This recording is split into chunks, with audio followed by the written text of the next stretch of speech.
Hello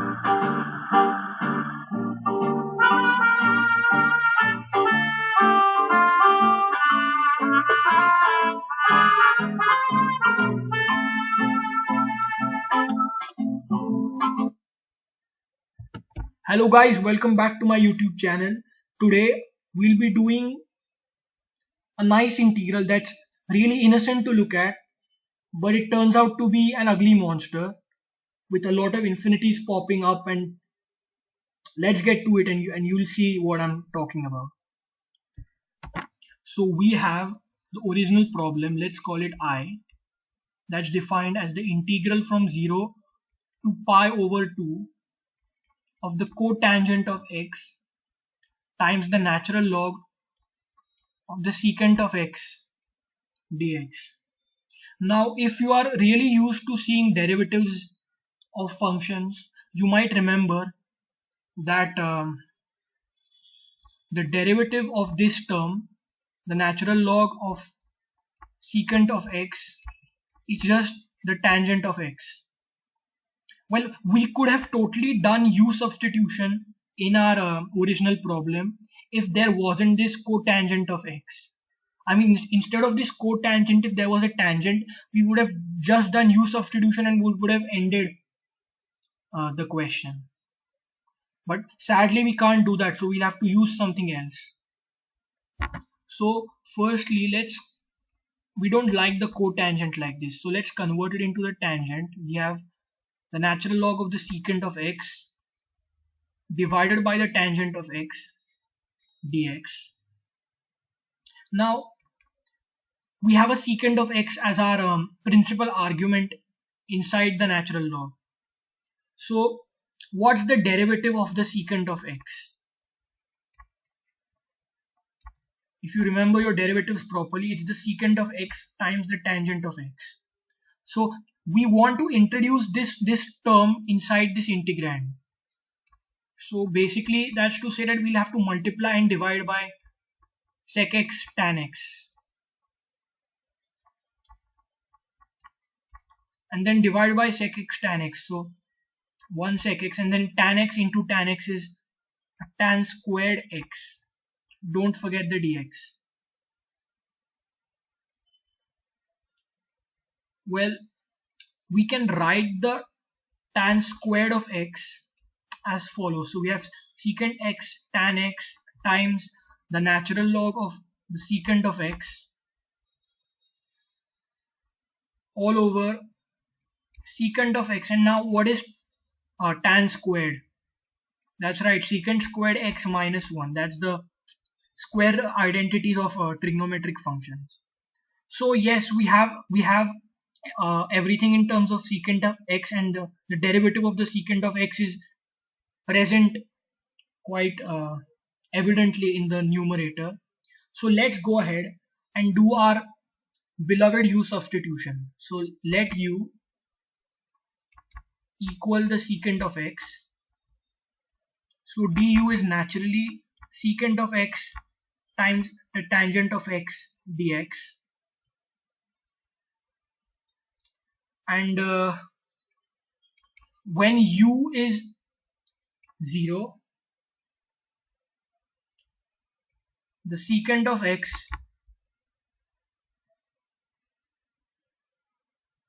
sorry, my bad, I got a little confused in the variables. So yeah, what I'm trying to say is, we have to basically change the limits of integration too, right? So when x is 0, the lower limit, secant of 0 is 1, so u is 1.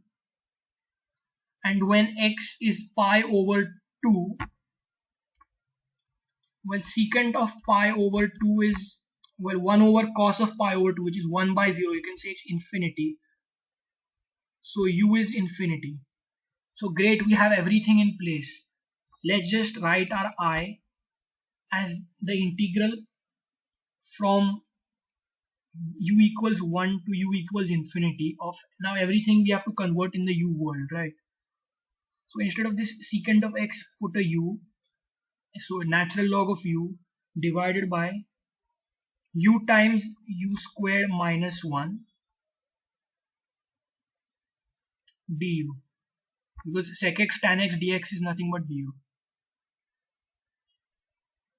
Well, looking at the denominator, it seems like, you can factorize, you can express this as a product of different factors. So if you want, you can write this as u minus 1 times u plus 1 du. And what does this call for? What is this naturally asking for, looking at, judging by the denominator? That's right, a partial fraction decomposition, right? So we are going to be doing partial fraction decomposition by virtue of the structure of the denominator. So for partial fraction decomposition, now we had our original integral from 1 to infinity of the natural log of u divided by u times u minus 1 times u plus 1 du. Now for partial fraction decomposition, let's first concern ourselves with only the denominator. We can just multiply the natural log afterwards when we have converted everything into uh, sum of different partial fractions. Because anyways we are going to end up with like simple numerical coefficients, right? Because everything is linear, all the factors are linear in the denominator. So that said, we can express this as, say, a over u minus 1 plus b over u plus 1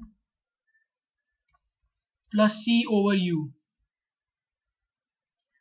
Now we can cross multiply everything. So we have u times u minus 1 times u plus 1 is equal to a times u plus 1 times u plus b times u minus 1 times u plus c times u minus 1 times u plus 1, which is u squared minus 1.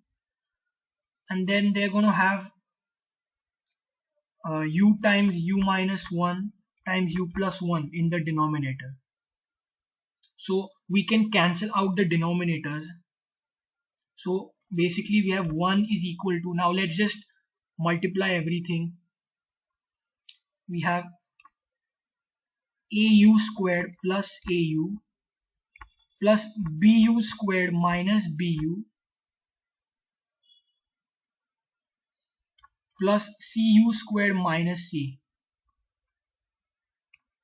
Well, why don't we take all the u squared terms together? So we have u squared times a plus b plus c, and then the u terms together. So plus u times a minus b, and we just have a negative c here. So when we match coefficients, is there any u squared term here? No, right? So which means there is the coefficient of u squared is 0. So a plus b plus c is 0. Because if you want to think it in terms of 0 coefficients, you can think of this right hand side, this left hand side as 0 u squared plus 0 u plus 1. So then you can directly compare, saying a plus b plus c should be equal to 0. Moreover, a minus b should equal 0. So a equals b, and negative c is equal to 1, right? Because it's a constant, the only constant term. So c is negative 1. Okay, we can plug all this data into our first equation.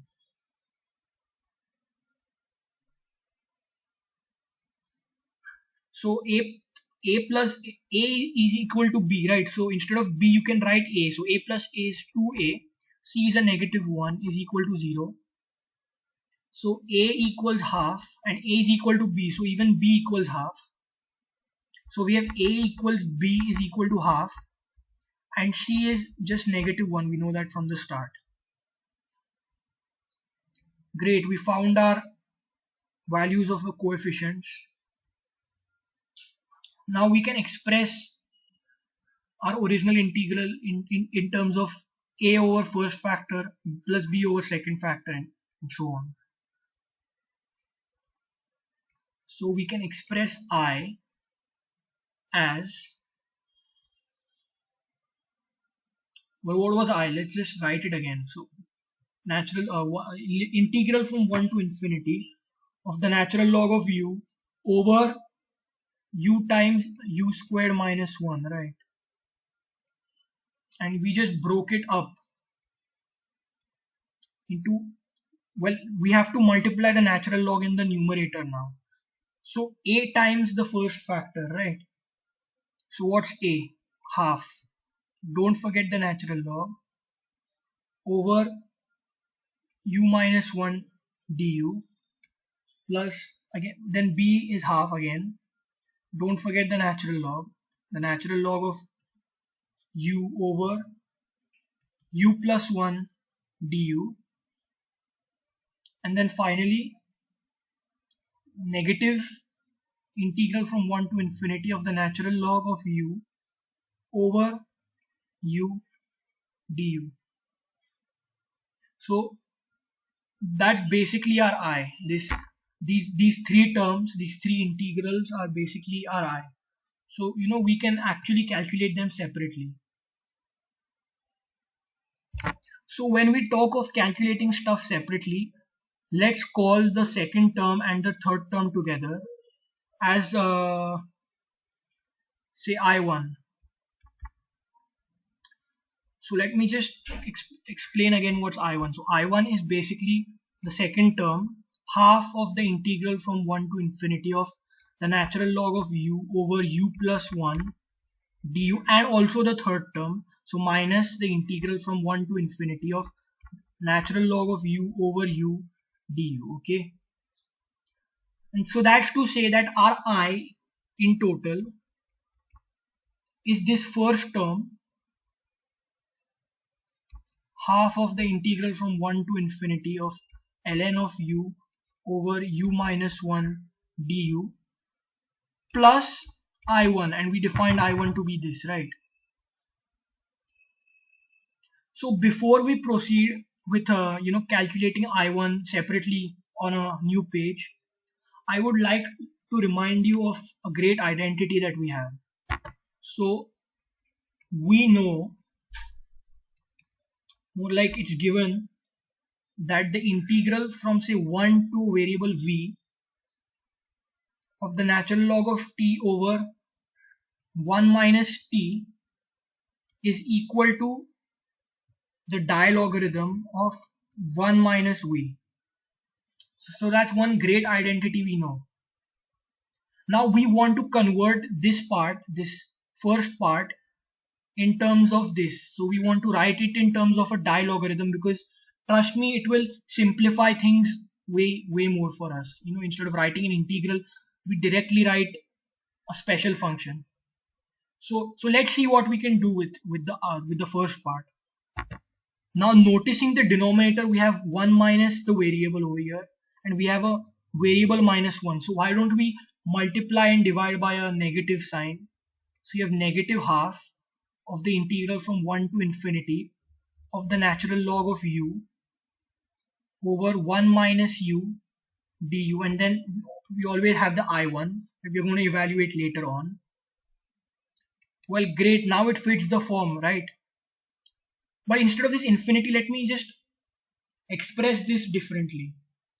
So let me express this as a, let's call it a variable v. So half of the limit as v approaches infinity of the integral from 1 to v of the natural log of u over 1 minus u du plus I1. So then just writing the identity now that I discussed in green, we have the limit as v approaches infinity of the dilogarithm of 1 minus v plus I1. Now I would like to make a change of variables here. So I'm going to define say what can we do? We can define another variable if you want. It won't hurt at all. So let's call u as 1 minus v. Okay, so when v approaches infinity, let me call this negative u because you'll see in a while why. So as v approaches infinity, uh, negative v, because say if v approaches infinity, we have 1 minus negative infinity, and adding 1 to a very large negative number, very very uh, in this case it should be a very small number. So because it's a negative, so adding 1 to a very small number won't affect it. So as v tends to infinity, 1 minus v tends to a negative infinity, and 1 minus v is nothing but negative u, right? So if negative u is tending to negative infinity, u is tending to infinity, right? So by changing the variable of the limit over here, we have half of the limit as u goes to infinity of the dilogarithm of negative u, but with the I1 part. Because remember what I said, so as we went to infinity, there was essentially the dilogarithm of negative infinity, right? And we are maintaining the same meaning over here because u is approaching infinity, and then when u approaches infinity, negative u goes to negative infinity. So it's again going to be the dilogarithm of a negative infinity essentially. Same as this. Here again, if you were to say sort of plug in infinity, you would have the dilogarithm of negative infinity. And here when we plug in u as infinity, we have the dilogarithm of negative infinity. So the meaning is preserved, and that's the essential part of say changing a variable like this. So great. So this was basically our I1, right? So let's now look what um, let's now look at what I1 is. This was our I. Now let's look at what I1 is on the next page. See you there. So we have this that's defined as I1, right? So now looking at the first integral we have, we can only do use integration by parts here,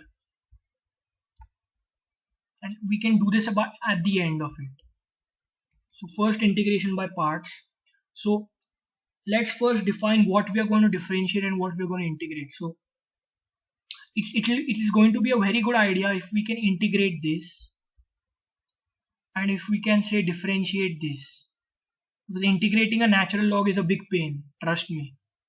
You have to again use integration by parts, and it's going to be really counterproductive. So directly using the formula of integration by parts, we have the natural log of u plus 1, the integral of this basically, times the first the term of differentiation that's unchanged, evaluated from infinity to 1, minus half of the integral from 1 to infinity of, now we can differentiate the d term. So we have ln of 1 plus u over u du, and then this other part, integral from 1 to infinity of say ln of u over u du. It's my du wasn't visible, sorry. So let's just write this as it is for now. So the first term as it is, ln of say u plus 1 times the ln of u evaluated at infinity. So the limit as u goes to infinity, because you can't directly plug in infinity, it's not mathematically correct, minus when you plug in 1. So half of when u is 1, this is ln of 2 and ln of 1 minus half of integral from 1 to infinity of ln of 1 plus u over u du minus the integral from 1 to infinity of ln of u over u du. Now recognize that the natural log of 1 is 0, so this entire term goes to 0. And now I want to integrate this. So looking at this form of the integral, we have the natural log of u times the derivative of the natural log, right? Because derivative of say ln of u is 1 over u, right? So if you want, you could use substitution, but it's waste of time, because then you have new variable, you have to change the limits of integration, and it's a big pain, trust me. So let's just write this as it is. So we have limit from u limit as u goes to infinity of half of ln of u plus 1 times the ln of u minus, I'm going to bring this over here, I'm going to send this at the end.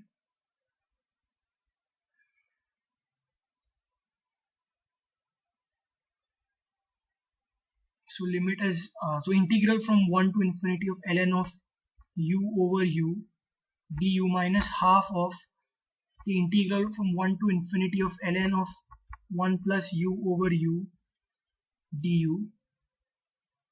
Well, now it's really big time to integrate this. So we have integral from as u goes to infinity of half times natural log of u plus 1 times natural log of u, and then when I integrate this, I have basically, if you mentally do some substitution, you have v integral from whatever bound you will get after substitution of v dv, so it's v squared by 2. And what was v? The natural log of u, right? So natural log squared of u, half it will always be there, evaluated from infinity to 1 minus half of this integral that we'll really look at the end, the natural log of 1 plus u over u du. Now I want to show you guys a fact. Well, you can simply evaluate this thing now. Limit as u goes to infinity of half of the natural log of u plus 1 times the natural log of u minus well, we'll have the limit as u goes to infinity of half of the natural log squared of u, and when u is 1, this thing will go to 0 the second time, and my minus half of the integral from 1 to infinity of the natural log of 1 plus u over u du. Now I want to remind you guys, more like tell you, if not remind you. So if you have say a variable u that's say unconnected to this problem for now, and we have u goes to infinity, so this will definitely diverge. It's like this will blow up to infinity, right? And say you have another variable u plus 1, and again if you take the limit as u goes to infinity, so infinity, when you plug in say infinity in the second expression, infinity plus 1, so adding a very small number to an incredibly large number will still be an incredibly large number, right? So this will still be infinity, so this is infinity and this is infinity, so we can have this inequality as long as we have the limit as u goes to infinity.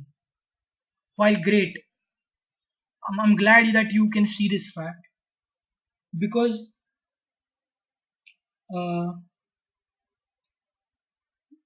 now say I take the natural log on both sides over here in this same expression, so I have the limit as u goes to infinity of the natural log of u is equal to the limit as u goes to infinity of the natural log of u plus 1. Natural log will be continuous, so we can directly interchange the limit and the natural log.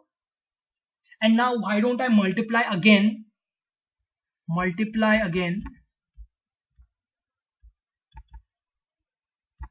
with the natural log of u.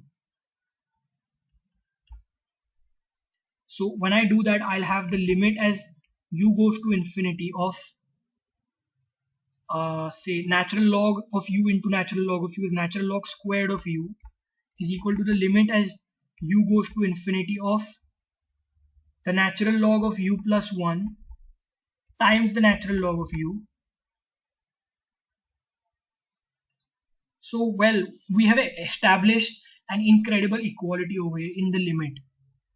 And why is this applicable to our problem? Because I urge you to look at the first expression and the second expression. Well, we can write the natural log of u plus 1 times the natural log of u in the limit that u goes to infinity as the natural log squared of u, right?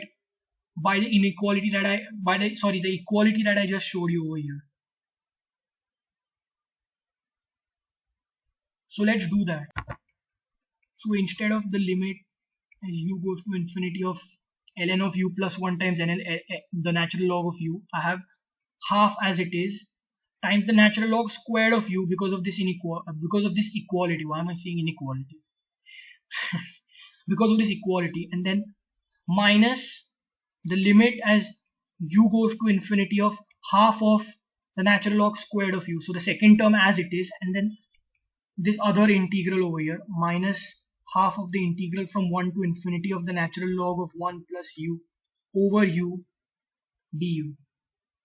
Now notice this excellent, more like relieving part, because otherwise if this wouldn't have cancelled, we would have ended up with crazy infinities.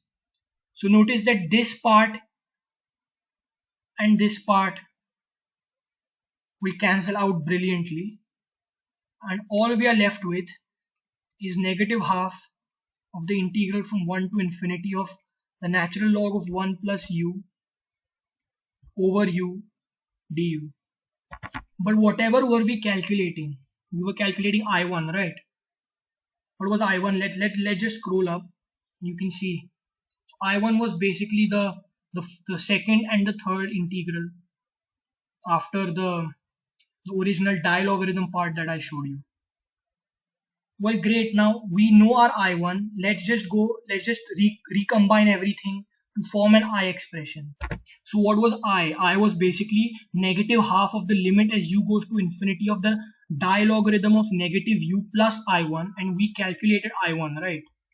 So this is just negative half of the limit as u goes to infinity of the dilogarithm of negative u plus now what was our I1? It was basically, we don't need this positive actually.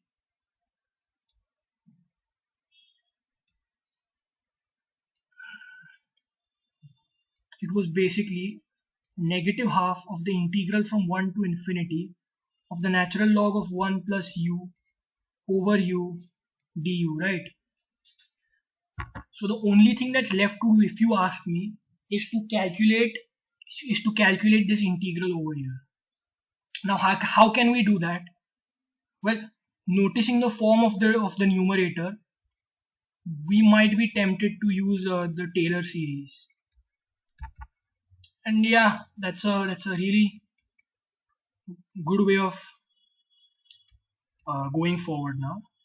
So we have the limit as u goes to infinity of the dilogarithm of negative u minus half of integral from 1 to infinity. And what was the Taylor expansion for the natural log of 1 plus u? It was basically the sum from, let's call this k, is equal to 1 to infinity of negative 1 to the k plus 1 power over k times u to the k, and we have divided by u, right, the original u over here. So it will be k minus 1, but it's also integrated with respect to u, right? So now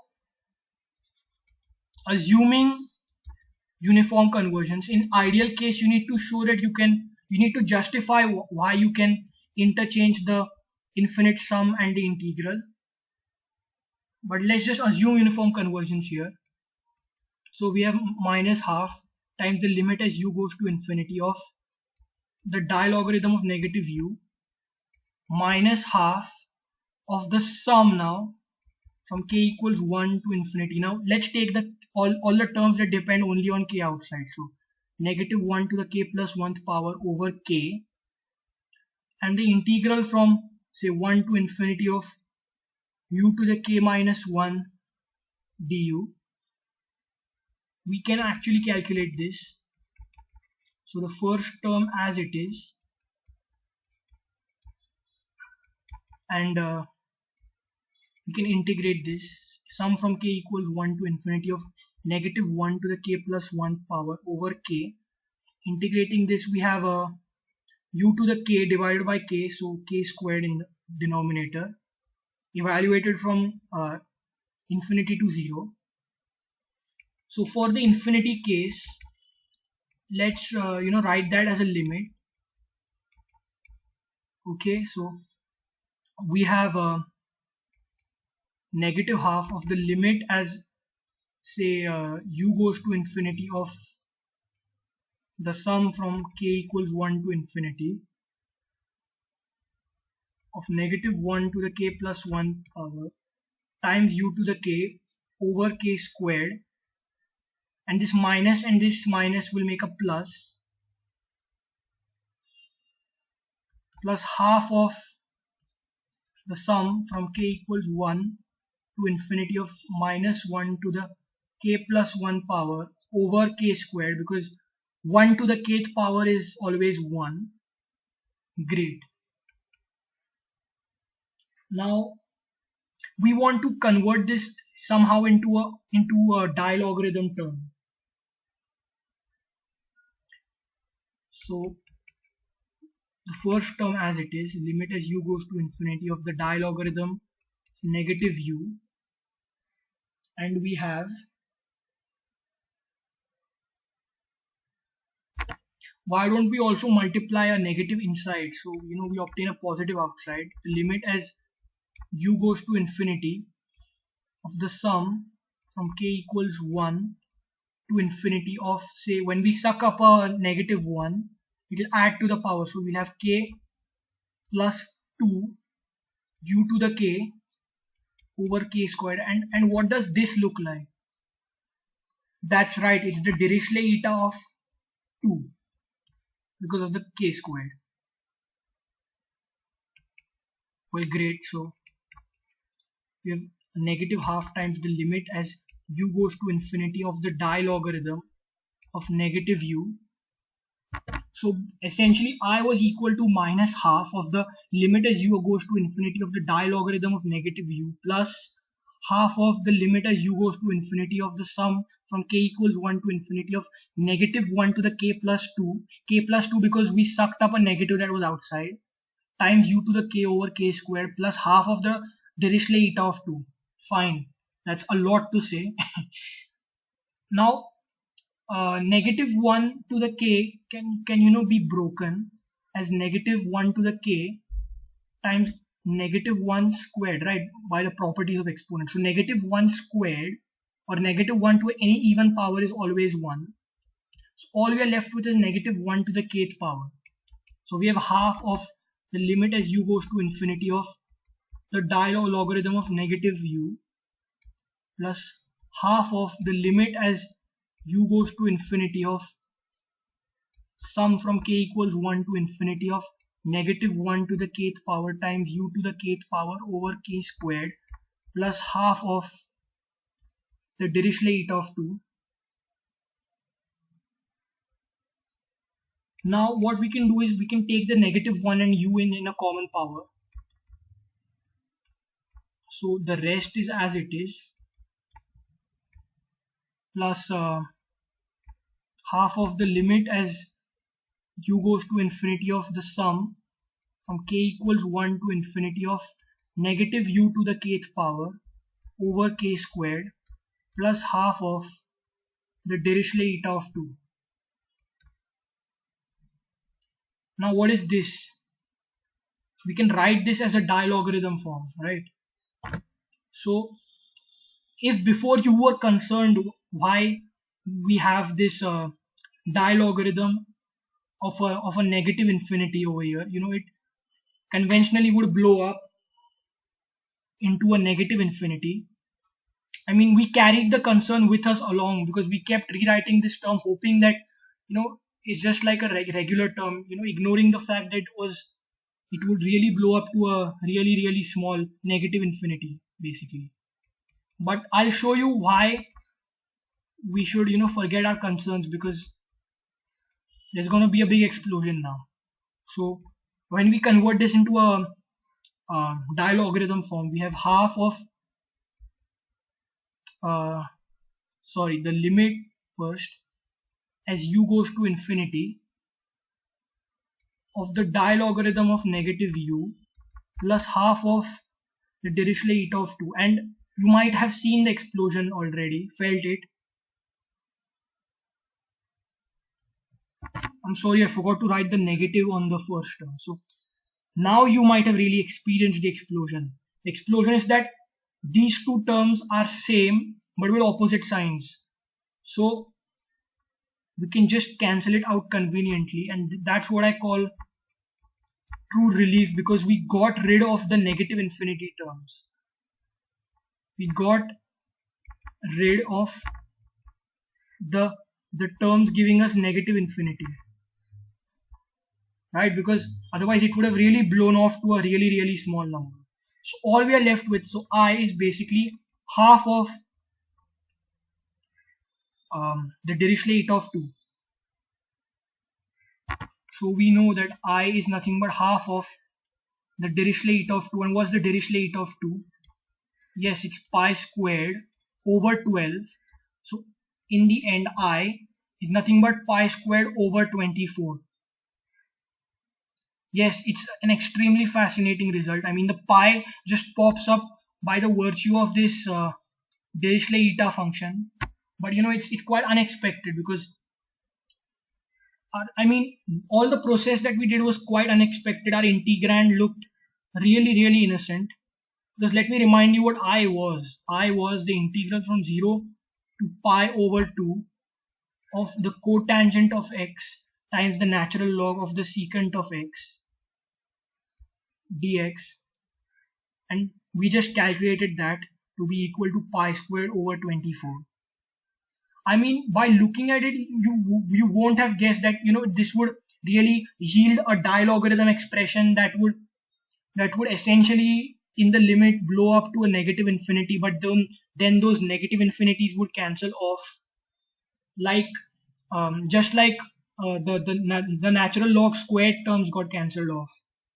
Remember, we had these terms. So say limit as u goes to infinity of half of natural log squared of u. Yeah, I had to show them by a special limit,